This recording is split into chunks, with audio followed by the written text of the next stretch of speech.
Hey friends, Lisa from Creative Vermont here, bringing another episode wearing an oldie but goodie.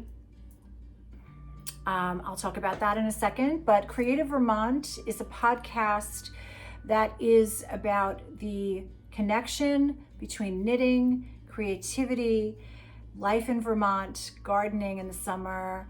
It incorporates elements of spirituality, all the things that make our lives deeper, more meaningful, how knitting can kind of intersect all of that. It even has elements of mindfulness. It helps with things like depression and anxiety. And so it just makes life so much better. So knitting brings all these elements into our lives and makes our lives so much better. So that's what we talk about a lot of the time. Much of the time we talk about what's going on, what's on the needles, what's happening. In this episode, I'm going to be sharing some footage from Green Mountain Spinnery. We took a trip 2 weeks ago out to see their location, and it was amazing. We got to see, they took us on a beautiful tour of their facility. I talked with David, one of the original owners. I spoke with Kate, a designer. So we had a really great time. That was a great visit. And unfortunately, I wasn't able to get all aspects of my interviews with people because it's a spinnery and the machinery is really loud.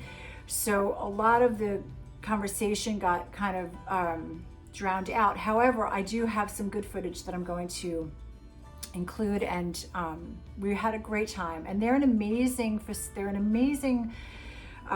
spinnery that's been around since the 1980s. It's a worker-owned cooperative, and the people there are just really kind, really amazing, really determined and focused, and have been successful at creating a business that provides working wages for employees, that's democratically run, that doesn't use a lot of chemicals, that tries to use that, and they use exclusively American yarns. So it's really bringing something, and their yarns are gorgeous. The yarns are just absolutely gorgeous. So it brings this feeling of you're buying a product from a company that is really made well, and that people are getting paid well to make the product, and that you're supporting small fiber producers, small farmers here in Vermont, people who really care about producing a natural, worthwhile, and valuable product. So I really got all of those kinds of really wonderful feelings when I was talking to them, and I have some footage I'll be sharing with you, and I'll talk more about what their process is a little bit later. We also took a trip last weekend to the Wayland Farmers Market in Massachusetts, where they had a fiber festival, which was so much fun. And saw lots and lots of Vermont fiber producers. I saw Wing and a Prayer Farm. We stopped at Maple Frost Farms. I got some beautiful yarn from her. This is Leicester sheep.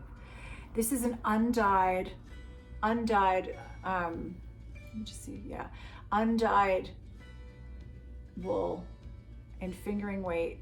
And I'm holding it double with mohair silk, and it's producing a gorgeous color. And this is almost like, this color is gorgeous. It looks gray on the surface, but when you look at it, there's like hints of like aubergine. It's like a deep eggplant color. It's really gorgeous. And I'm holding that with one strand of this, and I'm making Petite Knits Cumulus top. So I'm really excited about that. That's just like a gorgeous project to be working on. But other than that, I have just been so busy. I haven't really been able to knit. I'm making projects, but I don't know, do you ever have this experience where everything's going wrong? Like you start a project and then all of a sudden you're like, this isn't coming out how I expected it. And you know what, there's no shame in putting something to rest. Like you can pick it up later, and you can, maybe I'm just not in the mood to make a cardigan right now. I just can't seem to get excited about a project. It's like I don't know if it's because it's almost spring and I'm starting to think about the garden and I'm starting to think about those kinds of things. And maybe I need like a smaller, and I had made that, that anther shawl, which was like such a major project. And it was beautiful. It's beautiful and I love it. But I think after a major project like that, I think I need to take, a minor, not like I'm not going to stop knitting or anything crazy, but I'm doing this like simple top where it's just top down. It's a V-neck, it's in the round, it's, stockinette in the round, pretty basic and simple. And yeah. So I'm reading, I think I've mentioned this in another episode, but I'm really kind of taking a deep dive into the Twisted Stitch source book. I mean, such beautiful knits in this book. And what I love about Nora Gone is she's a lot like Elizabeth Zimmerman in that she empowers knitters to learn techniques and then bring it forward into their projects, right? So I'm not just learning how to make a beautiful sweater, but I'm learning what kind of knitter am I? Am I a standard knitter? Am I a combination knitter? Am I, what is my, what does she call it? It's like your knitting percentage. It's like you're knitting, but based on your style of knitting, do you actually get like the complete gauge? So that, and I love that because let's face it, the biggest problem with making sweaters is that they often just don't fit. And there's so many things that we gauge, you may gauge beforehand and still not get the fit that you want. So she's kind of like fine tuning into like, what is it that is going on with our knitting that we need to be aware of and we need to take into consideration. So I'm really enjoying it. She has some beautiful, just some beautiful stitches in here that are, I love large motifs. I'm really a fan of large motifs, if you can't tell. And I just love them. I'm just going to try to find a picture of one, or maybe a sweater that she has. I mean, like this, something like this is just so gorgeous and so versatile, and you could use it. It could be made into, a pillow. It could be made into the main design feature on a sweater. It could be an element in a shawl. So it's just really beautiful stuff. And she talks a lot about, I've done tons of color work, but I have not done a lot of cable knitting. So, I'm going to take a dive in and give it a shot. I might start with a pair of socks or something, like something small, or a shawl, or, a cowl or something. So, I want to talk a little bit, even though it's like hard for me to kind of focus. I'm so, like so many of us, I'm sure, I'm so consumed with what's happening in the Ukraine, and it feels almost like I just don't feel, part of me feels like, is it right to just, talk about knitting and all things creative and things that are fun when people are suffering so terribly around the world? And I just think that really what we, I heard an expression, someone said, someone that I love and I follow and read about him, because he never wrote any books about himself, but others wrote about him. His name is Neem Karoli Baba, and he was a saint, an Indian saint that died in 1973. And someone asked him one time, when there was war happening in India, they asked him, Baba, what can we learn about war? What are we supposed to learn about war? And he said, learn to be peaceful. And so in that vein, with that thinking, I just think that it isn't a waste of time, or it isn't wrong to talk about this, because knitting brings me peace, and I hope it brings you peace. And I think that being creative helps us to feel like we are productive people in this world. And often during times when we are so bombarded with negative news, and it feels so helpless, and it just feels like there's nothing we can do. Sometimes just being at peace and creating a garment and maybe giving it to somebody, or just pouring all of our, our hopes and dreams and prayers into that garment, and maybe even, sending something somewhere, or if you sell your garments, you can raise money for, there's so many places to donate money. But at a basic, simple level, being creative is also being peaceful, right? It's also being your best version of yourself. And that's really all we can do in times like this. So let's talk about Green Mountain Spinnery before I go into really fun time. Green Mountain Spinnery is, it's been around since the 1980s. It's a worker-owned cooperative, which means that it's shared ownership among, I believe they have seven main owners. They have a number of employees. They are dedicated to providing quality American yarns produced in their spinnery by workers who are paid a fair wage. They use a democratic process to make decisions in the company. And I was just so impressed with their commitment to these ideals.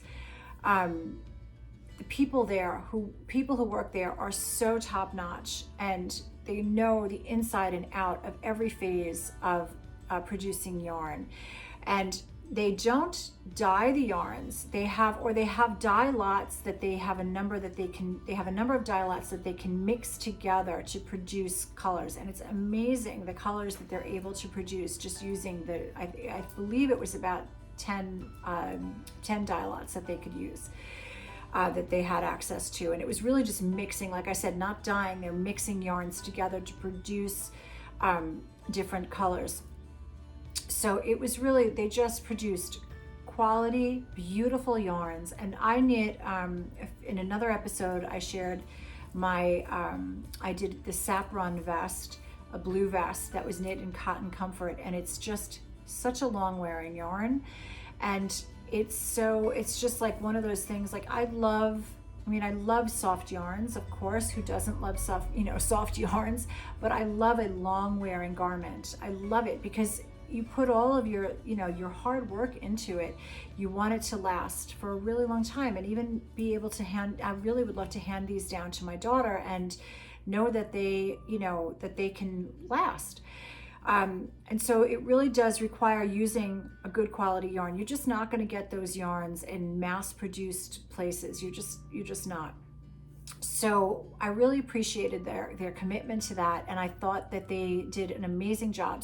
So Mark and I were there. We have videos of the whole process, because the sound was really, really poor, I'm going to just describe it to you, and then I'm going to show you the yarns. So you come into the facility, they have machinery that is huge. You start at the back, and what they do is they launder the yarn, and they do it in a process that is like really non-agitating. Because when I was talking to David and Kate, and what is it about their yarn that makes their yarn so long wearing and beautiful? It's that they don't agitate the yarn. They really do very little. Even the spinning process is as gentle as possible, and they don't overwork the yarn. I think that's the key, is that they're not overworking the yarn. And then the yarn, when it comes to you, it is, the fibers are all intact, and it just lasts a really, really long time. So they took us through the entire spinning process. We were in the back room. I had an interview with David where we talked about everything from his challenges with having it be a worker-owned cooperative, to the spirituality of doing this kind of business. He talked about the Navajo Indians, the Navajo Native Americans, who in their tribes they had a phrase called "sheep is life," and basically a sheep provided sustenance for them throughout their lives. So sheep were not something that they had only for their wool. They would get milk from the sheep. They would get wool from the sheep to provide for their clothes, for their rugs in their homes. and then for meat when they needed. So they really needed sheep as part of sheep, and their lifestyle were inseparable. And I just started to think about that, and I started to think about how we've lost that connection. We just are such there's nothing. I love to shop, and I love all things. I'm not putting anything down. I'm not putting shopping down, but we have lost the connection. We buy things and we have absolutely no idea who produced it, who made it, who were these workers who made this item, who put time into this item. Were they paid well? Were they, do they enjoy their work? Is it a pleasant job? Is it a safe job? So there's all these things that we don't even think about because we are in such an intensely consumer-driven society that we just don't even have, we just buy something and we never ask those questions. So spending the day with them really, really opened my eyes. I mean, I have thought about slow fashion before. It's not like I'm hearing these things for the first time, but when you really see what goes into creating a work environment such as this, it just brings about an entirely new appreciation. And I just made a new commitment to only purchase yarns from producers that I know are using good practices. It doesn't have to be a worker-owned cooperative, but I have to, I'm not gonna do like the cheap yarns anymore. I'm just not gonna do it. I already have so many sweaters, and I would rather really make a commitment to quality rather than quantity, and make a few items a year from yarns that are produced in an ethical and sustainable way, and that are supporting people that I want to support. I just think it's a really, I renewed my commitment to that. So I'm going to insert my clip of their yarns, and just talking with, I believe I'm talking to Kate in this video. So just hold on for that. Wool that is available here. So I know you also sell lots and lots of patterns. Here's all the patterns and these can these be found on the website, all these patterns, or on Ravelry, or how do you sell the patterns? Both. I mean, look at all these gorgeous, beautiful patterns that are in here. So the Spinnery has been in operation since 1981, and we started developing patterns back then. So in the past 40 years, we've developed over 300 patterns in support of our yarns.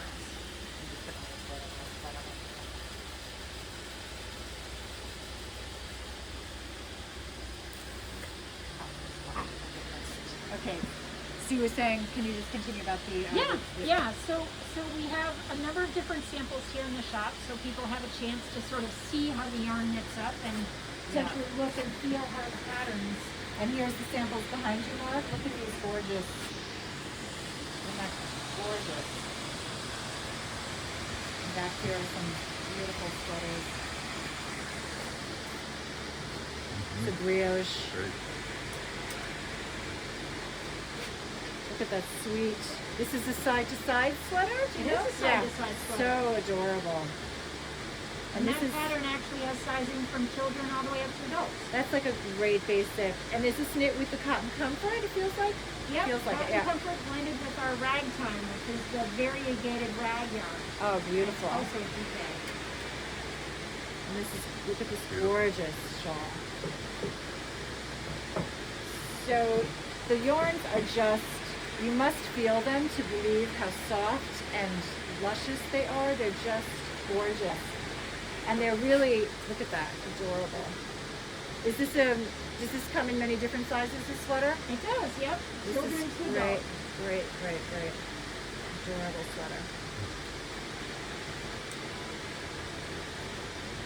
This is the Saffron Vest, which I'm actually wearing. This one is knit not in the cotton though. It feels like it's... That's the Sylvan Spirit, which is the the Sylvan Wayland tensile blend. Beautiful. So this has a really nice drape to it. That's thanks to the tensile. Yeah, really beautiful drape.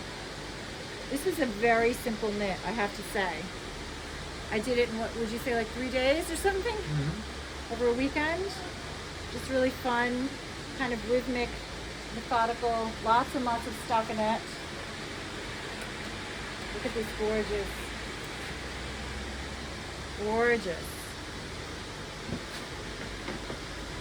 This is so gorgeous. What yarn is this? That's our Alpaca Elegance. Ah. So it's a 50-50 blend of wool and alpaca. That's the drape. That's what's giving it this gorgeous drape. The colors are beautiful. This is so, so beautiful. And this looks like in the round, top down perhaps, or even I think bottom it's up. actually bottom up. Bottom up. That's super. This looks like a basic Elizabeth Zimmerman, like bottom up. Go to the arms, add the sleeves, knit up, yoke, super easy knit. I mean, I really liked the simplicity of the pattern that I used. I'm sure there's many more complicated ones, but the instructions were really clear. It was great to follow. So do you want to tell us about some of the different yarns so you're here? looking at our DK wall here. So this actually has 4 different yarns that all combine different fiber blends. So here in the corner, these guys down, this is our Alpaca Elegance. So it's a 50-50 wool and alpaca blend. What's kind of fun about these 6 colors here is that they are all undyed. Yeah, And so the color is actually coming from the alpaca itself. Yeah. Gorgeous. In the upper corner here and down here and over there, this is the single ply woolen 10 cell blend. So that 10 cell that we saw earlier, it's a man-made extruded product. So it's sort of made like pasta. You can make it whatever shape you want it. And this, because it has a longer fiber length, it has beautiful light reflective properties. Because it's that shiny, shiny, bright white, and because it's long, it adds a lot of luster to this yarn, and that's what helps stitch definition. Yeah. And it also has like a drape, doesn't it? That's right, yeah, because it's a plant material. Yeah. Beautiful. So that would be perfect for any kind of garment, shawl, Yeah, or a sweater that you want to have some swing to it. swing to it. Adorable. This is so sweet. This is beautiful. And this is the cotton comfort. Yeah, I love so this. from This is here so on good. over, this is all the cotton comfort. And as we were talking about before, this is the one yarn that is sent out and dyed after the fact. Okay. So here you can see how those different colors react to the different fibers. In some cases, the dye completely takes. strikes or gets absorbed by the wool and the cotton at the same time. And it creates an overall unified effect. Yeah. But with some of the other colors, you get that tweedy difference where the wool absorbs the dye before the cotton does. Yeah. Which I love. I love that. I love that, sweetie.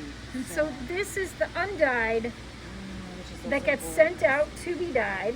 Yeah. And so, Or you can use it just yeah. as is. And then we've got Yeah. up in this corner and over, these are all our 100% wool DK weight yarns. So this is a 2-ply yarn that's got a lot of lovely bounce to it. And here in the corner are 2 of our organic DK weight yarns. These are from a flock that's raised in New Mexico. I love that undyed. This is an undyed. We said That's these are right. both, yeah. Yep. This is such a, look at that gorgeous clay kind of gray, gorgeous. So beautiful.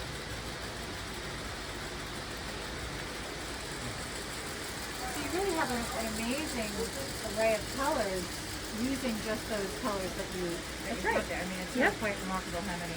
Here's the So bulky. down in the corner is one of our bulky yarn options. This is called Yarn Over, and this is a yarn that we make with our leftovers. Okay. So the wool waste that we create in between all the batches of yarn is saved, and the cleanest of it gets reblended into this bulky weight 2-ply yarn. And so every batch of this yarn that we make is a little different because it's all going to be dictated by the colors that we've just been spinning. Gorgeous. Beautiful. So next up, we can look at our worsted weight yarn options The worsted weight. all over here. So from the center here on over to the wall is our mountain mohair, which is one of our most popular yarns. This is so soft and gorgeous. I mean, I really. Yeah. It is a blend of 70% wool and 30% mohair. And because it's a single ply construction, as you can see here, there's no visible twist. Because it's a woolen spun yarn, it has a lot of air inside it, and that means it's going to bloom beautifully when you block it. So this yarn, like our other single ply yarns, can work at a weirdly wide range of different gauges. If you knit it loosely, it will bloom into the space you give it. So there's two examples I like to share. This is a ski sweater. This is Terry's sweater. And this pattern has a gauge of 18 stitches over 4 inches. Okay. So this is knit rather densely. Yes. So it's a really solid, warm fabric.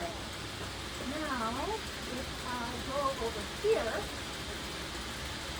and compare it to this fabric, this design was knit more loosely at just 16 stitches over 4 inches.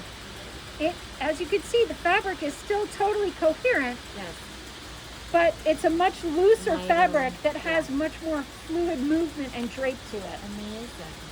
And so, this gauge would be more of a, would you call this almost like, so this would be a worsted? It's all worsted. That's It's what's all kind of worsted. crazy about Yeah, it. okay. It's So all you could worsted. do this at 18 stitches per inch, at 16 stitches per inch, and most recently, Amy Christopher has designed her Felix cardigan and pullover with this yarn, and that is knit on size like 10 or 10 and a half needles, So really and it's bulky. 14 stitches over 4 inches. And all of them are made with the same yarn. Amazing. And this is the The mountain, mountain mohair. And you know, you see on this, you see the beautiful halo. You know, it seems more apparent than when it's more densely knit. Well, and it's also 2 different colors of mohair. Yeah. This is white mohair, and that's black mohair. Okay. And so it's not as easy to see. Yeah, that is the difference. But that mohair actually creates a physical buffer on top of the fabric that is going to help resist pilling. Yeah. Because when the friction that comes with wearing this sweater, you're actually rubbing the mohair together, not the finer wool that's more fragile. And that's so good to know because so many yarns do not last. I mean, this is really something, you know, you save a few dollars sometimes, you think, and then the sweater cannot be worn, you know, or you wear it a while and you're constantly pilling it. Yeah. This is gorgeous. I love these, Motif. yeah, beautiful. These motifs are gorgeous. So over here we've got our weekend wool, which is a 2-ply worsted weight. I actually prefer this knitted up at an Aran gauge, so a little bit looser. Again, because it's woolen spun, it'll bloom into the space allowed it, and so you'll get a sort of looser, more fluid fabric if you give it the space. Yeah. Beautiful. So soft. Next up, we have our undyed worsted weight organic options. So these 2 colors were both raised, our fiber from a flock raised in Vermont, and this is from a flock raised in Maine. Beautiful. And this has more of a rustic feel, but also feels very sturdy, long wearing, beautiful. Yeah, beautiful. exactly. So as you might imagine, animals raised in New England are hardy, and so they have sort of a coarser fiber that is a little bit more weatherproof. Right, but it's probably the best wool, in my opinion. Yeah. Because, you know, it's like Norwegian wool. It'll It's like- last it's- forever. Yeah, last Yep. forever. Yep. Beautiful. So in the corner here, we've got a couple of different gauges. So this column includes our DK weight ragtime yarn.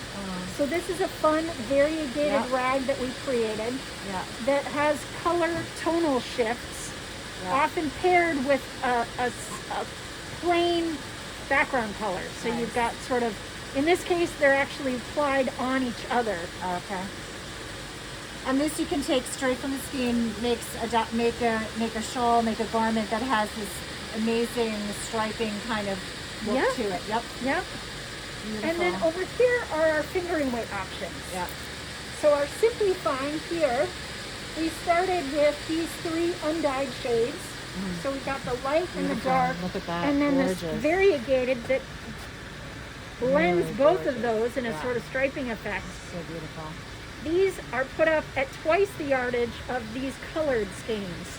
Oh, And interesting. so these are created with that bale dyed wool that you saw out back, Yeah. blended with some of the finest mohair that we work with. So it's the softest yarn that we make.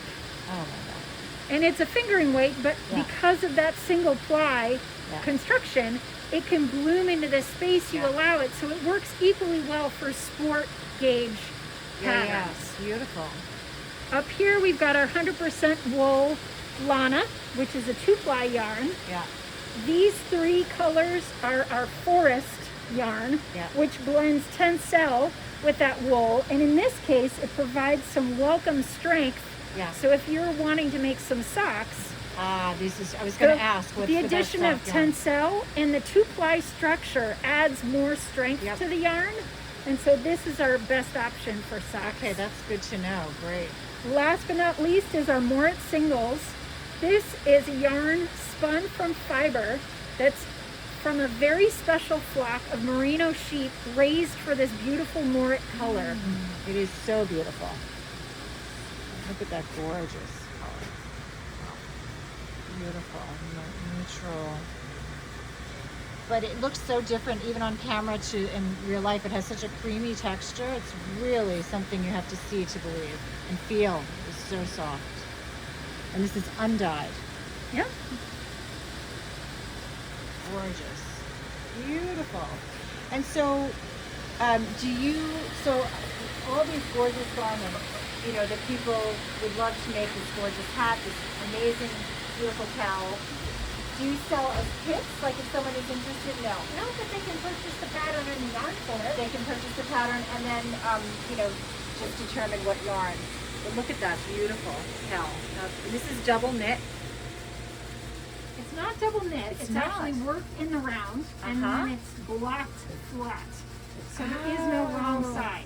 It's all trapped on the inside of it. Oh my God. So it's double the size and then you, how does that work? So you are working a tube, Yeah. and then you will seam together both ends of those. So you're sort of seaming together a donut. Does that make sense? Yeah. So the wrong sides are all trapped on the inside. Amazing. Which is so much easier than double knitting. Yes. Yes.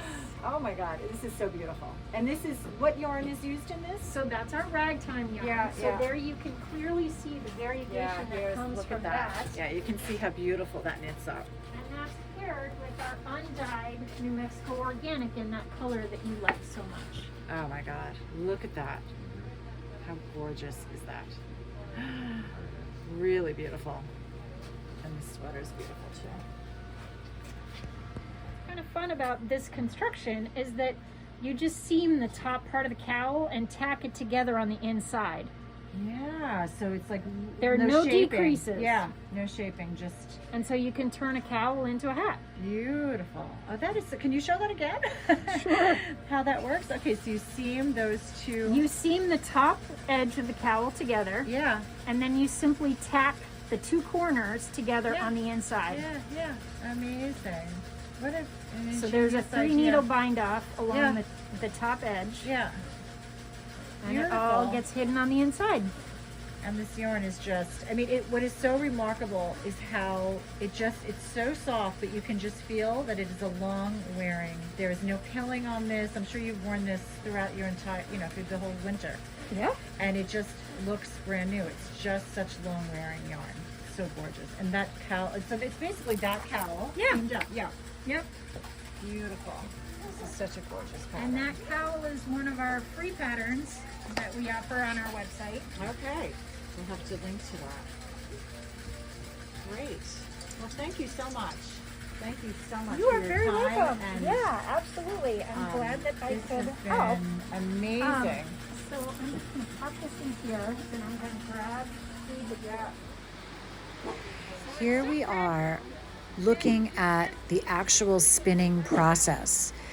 Now, the thing that was so amazing to me when we arrived at the spinnery and came into the back room where we saw how it all happened is that the machines are vintage machines. These machines are not digitized. Everything is mechanical. So it's just an amazing process to see, and it just adds this element of his history to the whole process. It's super amazing. So here, Kate is showing us what roving looks like before it has reached the spinning stage, before it has been spun into a stronger, more traditional yarn. As you can see, she's pulling it apart. So we're going to take a look at how the whole process happens. So great big rolls of roving like this are brought over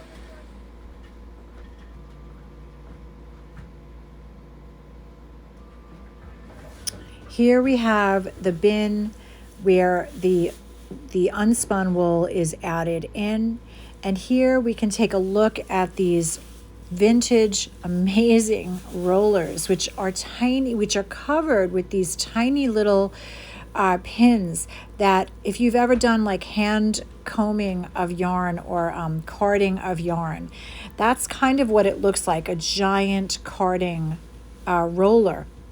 And this is where the roving is passed through, and it is combed fine, and it is then it comes on the other end, it comes out to that really fine diaphanous pre-spun fabric that will then be folded in a particular way in order to incorporate the fibers so that they can create the exact type of yarn that they want. But here you get a view. Here's that fine fabric, and here's how it is folded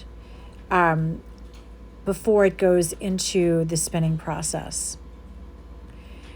And it's just very airy and light and incredibly soft. I was so surprised at how soft this yarn was, and how I've never seen yarn in all its various stages of production. It's a really, really fascinating process. And this is not even including the dyeing stage. This is just the washing, the carding, and then moving into the spinning. So here are these rollers, and here's the finished product that will be ready to be sent to the yarn stores, the yarn producers who may or may not want to dye it.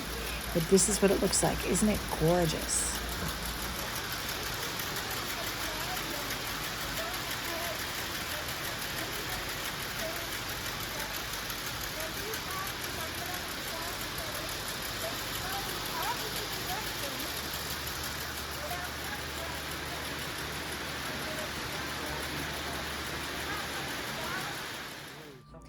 Here I am speaking with David, one of the original owners at Green Mountain Spinnery. As I mentioned earlier, Green Mountain Spinnery is a worker-owned cooperative, and he is one of currently 7 owners who are part of Green Mountain Spinnery. Their mission has been from the very beginning to create quality yarns to help sustain regional sheep farming and to develop environmentally sound ways to process natural fibers. David also talked about the importance of living wages for employees and how worker-owned cooperatives help to provide that for workers and employees. This was such an interesting conversation. David was so generous with his time, and he shared honestly so many of his challenges and experiences with having a worker-owned cooperative and having the Green Mountain Spinnery since the 1980s. It was such a pleasure to talk to him, and I had so much fun visiting their facility and seeing their vintage machines. And then we took a trip. I hope you enjoyed that. Then we took a trip to the Wayland Farmers Market Fiber Festival. The Wayland's Farmers Market is at a beautiful nursery in Wayland, Massachusetts, which is just a couple of hours from us. And if you are in that area, it's definitely worth it to take a trip to see the nursery alone. The nursery alone has gorgeous, it's like stepping into, I felt like I was in a tropical paradise in the greenhouse. They have a giant greenhouse with all kinds of amazing indoor plants, and I'm sure in the summer they have tons and tons of outdoor things, but the indoor plants are it's just impressive how many they have. They have all kinds of terrariums and all kinds of indoor plants. And then in the midst of all of these gorgeous plants were these vendor booths with yarns. So it was just such an amazing pleasure to be there. I saw so many gorgeous yarns, which I'm going to share, you know, some of the footage with you. The Leicester sheep I picked up at Maple. Where is it? I don't know if you can read it, if it's reversed or not. But she was great. She was, I think her name was Kim. She was great. She was really helpful. And they are also another one. They're doing an endangered, if you buy yarn from an endangered breed of sheep, you actually can become part of this. It's like a card holder. You get a stamp, and then you have some benefits, some economic benefits doing that. And it's all about preserving these sheep that are going extinct, that are, you know, saving these sheep from extinction. Not just because of that, like we don't want another breed of animals to go extinct, but also because they produce these gorgeous, gorgeous yarns. And so I think that was just an amazing thing. And she's involved in that. I saw, as I mentioned earlier, Wing and a Prayer Farm. They had a gorgeous setup there. There were so many, and you can see you're going to see these people in the upcoming video. It was so fun to go to a fiber festival. I wasn't able to go to Rhinebeck this year. I haven't gone in the last couple of years. This year more because we moved and it was just too much to think about getting back down to New York, but I think we're definitely going to be going there this year. And we're going to be going with another knitter friend of ours and her husband, and we're really looking forward to it. My daughter loves to come. It's such an amazing event. So it's really fun to go to these fiber festivals because it really puts you in the same way that it was great to meet the Green Mountain Spinnery people. It's really great to meet these producers who are making such unusual and beautiful yarns. We just have so much, we have access to such beautiful things. So I'm going to include some footage at the end of this and then come back and we'll finish up there. So wait for me on the other side. I am here with Kim from Grandview Farm, and she has the most beautiful objects that I've just shown you. So she's going to tell us a little bit about how things work at her farm. Yeah, hi, I'm Kim, and I raise a small flock of Gotland sheep. And Gotland sheep originate from Sweden, and they're known for their gray, lustrous curls. So I do all kinds of things with their curls. We have some of it spun into yarn. I have some spun into a core spun that I can weave rugs with. And I do a lot of felting. Gotland wool felts quite easily, and I love to use it in its natural state of the different shades of gray, and then I can use different colors to kind of accent, yeah. So you just dye, say, the red, or you know, Right. see this beautiful blue, and then Right. add it on there. These gorgeous hats, Yeah. so gorgeous, really, really beautiful. Well, that's just wonderful. I mean, you have gorgeous things. Thank you so much for sharing. Thank you. Okay. I'm Katie Sullivan from Bobolink Yarns. I started out as a shepherd in Vermont about 10 years ago and bought a little flock of sheep, and what gradually happened is I had more and more friends who saw how well things were going selling yarn for my sheep, and they were like, you know, I have a barn full of wool and I don't have any plans for it and I don't know anything about yarn, and I'm kind of uncomfortable writing big checks to mills without knowing that this is going to work out. And meanwhile, you know, I'm going to shows and I'm kind of running low on wool because the wool's selling quite well, and I'm thinking, well, there must be a way to connect all this unused wool in Vermont with, you know, with shows like this and with local yarn shops. A lot of our business is wholesale to local yarn shops, and so I try to get like local wool into local shops so they're not just a showcase for yarn.com and Amazon. Yeah, Right. that's amazing. So can I ask you, so are you course. also spinning the wool? I am not. I bring it to mills. Okay. So what I do is I go to the farm. Usually I go to their shearing. I sort the wool there. So you know, this is clean enough. This is not clean enough. Right. And then I bring it to the mill from there, and we have a discussion like, what's optimal for this yarn? Right. what should this wool become? What's the best use for this? And then from there we get yarn back. We design beautiful patterns for it. Quite typical for us would be a kit like this. This can go in a shop and knitters can know, like, you have the yarn you need and the instructions you need. If you're a tourist visiting Vermont, you can pick this up and say, oh, Aunt Gertrude will love this, and you don't have to be a knitter to know that it's everything she needs. It's beautiful. Look at these. So here's some beautiful patterns. Great scarf. And maybe And this is the hat that is there's the hat. depicted here. This is actually one of our most popular patterns because it's such a simple knit that looks sophisticated, and a fun way to use rainbowy yarn. Right, you can take a yarn like this and a yarn like this and make something a little more understated than the rainbow yarn alone. amazing. Right? I love that. And it's a simple slip stitch pattern. It does not require elaborate color work and 2 colors at once or anything. You don't have to have insane skill level for that. And we're just trying to show, we just want to show people the wide world of local wool.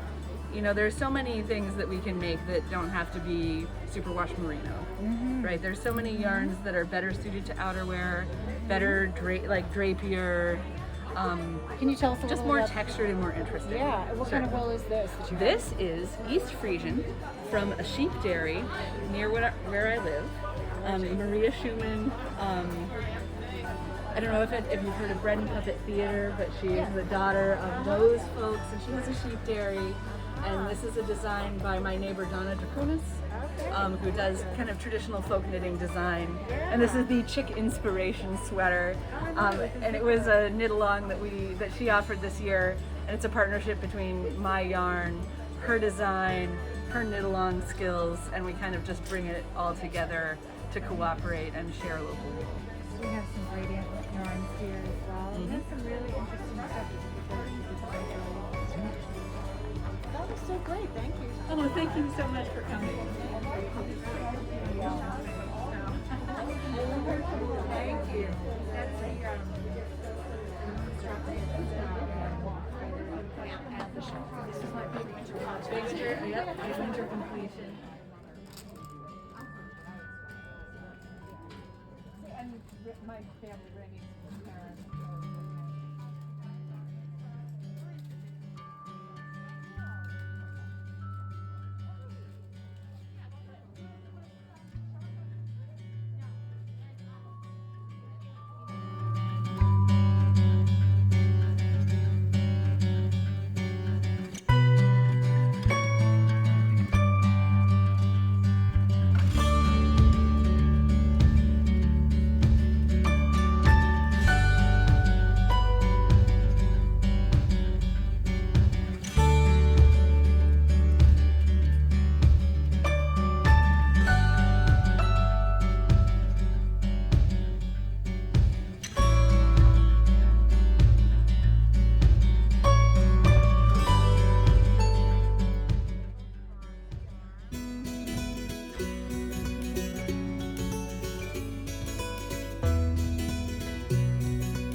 And I forgot to tell you about my sweater. So this is an Elizabeth Zimmerman. This is one of the first sweaters I ever knit using the Elizabeth Zimmerman percentage system. Knit completely in the round, seamless, just, you know, sewing up in the underarms, bottom up. You can see it's kind of a boxy fit. Sleeves are a little oversized, but it's a great sweater. I just was like, I haven't worn that sweater in a while. I want to take it out and take a look at it. So I love Elizabeth Zimmerman for the same reason that I love Nora Gone. You know, she's such an empowering teacher, and she tells us exactly how to create our own garments over and over again. It's not like we just learn a great pattern for one sweater. We learn how to become a sweater knitter. So, and this was knit with Shetland Spindrift. The only thing I remember, it's so long ago, but this main color is Morit. I don't know how I remember that, and but I don't remember any of these colors, but aren't they beautiful? They're so bright and sunny, and it's a great thing to wear on a day like today. So this was my Elizabeth Zimmerman percentage system sweater, and so I hope you found that really fun. And it was great getting back into this. I have been thinking about it so much, so it was great to be here and to chat with you, and I'd love to hear your comments. Don't forget to subscribe. Follow me on Instagram. I'm Life with Fife on Instagram. I'm on Facebook as well. I'd love to connect with you, so comment below and let's connect elsewhere. Have an amazing day. Bye-bye.